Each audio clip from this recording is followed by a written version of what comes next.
Thanks for staying with us. And Bill O'Reilly in a Weekdays with Bernie segment tonight. Washington Post article that appeared online says in part, quote, Fox's news and analysis carries tremendous weight with the conservative audience most interested in the Republican primary.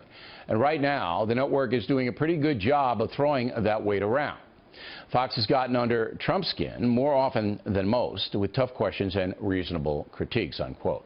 Joining us now from Miami, the purveyor, BernardGoldberg.com, Mr. Goldberg. So the Post didn't run that article in the paper, possibly because it's too complimentary to FNC. What would you think of it? Well, I think there's some truth in it. I think there are some interviews on this channel that hold Donald Trump accountable. I have no problem with that. But there's the rest of the story that's not in the column. I'll give you 3 quick points. Number 1, Trump gets more airtime on Fox than some of the anchors.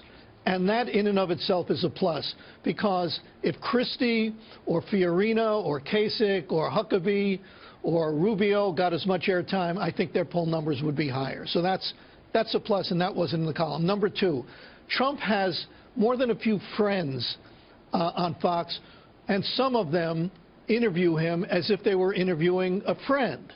And my rule of thumb is, don't interview your friends, especially if they're running for president of the United States. But you're not referring to me, are you? You can't be referring to me. No, that's why I said some, not all. Because I mean, I'm not a close friend of his, but I know him for a lot of years. And what's your third point?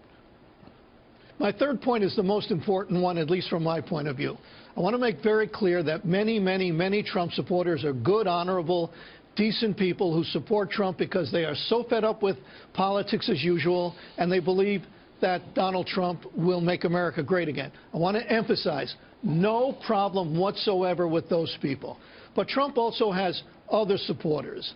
And more than any other politician who's currently running, or more than any other politician in recent memory, Donald Trump, and I'm going to use the words of a headline in the Washington Post over a column, Donald Trump brings bigots out of hiding. And he does. It's true. There are people, and I get emails from these people, and so do you, I'm sure, Bill.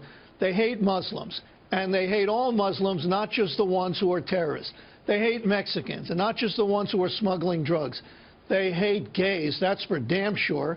And if you're Jewish and you write about Donald Trump's excesses, they let you know how they feel about Jews. So I would suggest that somebody on this channel, you preferably, say to Mr. Trump, look, you can't be held responsible for all your supporters. That would be unfair and unreasonable.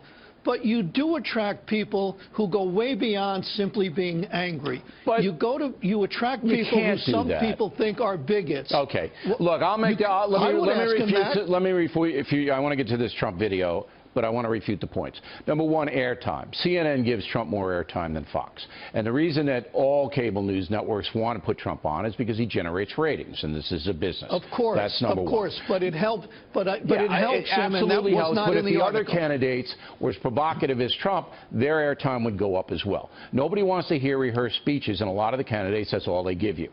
Okay. Number 2. Yeah, and Trump doesn't give you answers, but that's okay. When he was running for president in 2008, I will contend to you, attracted just as many bigots on his side who voted for him simply because of skin color, all right? Because they didn't like whites, or they wanted a black, and they didn't know what he was talking about, and that had been proved in a number of reports. So it's not fair, and it wouldn't be fair to Barack Obama to confront him with that. It wouldn't be fair to him. No, the media should have confronted him. It's not fair. The candidate has no control over it. Candidate has control of what he or she says.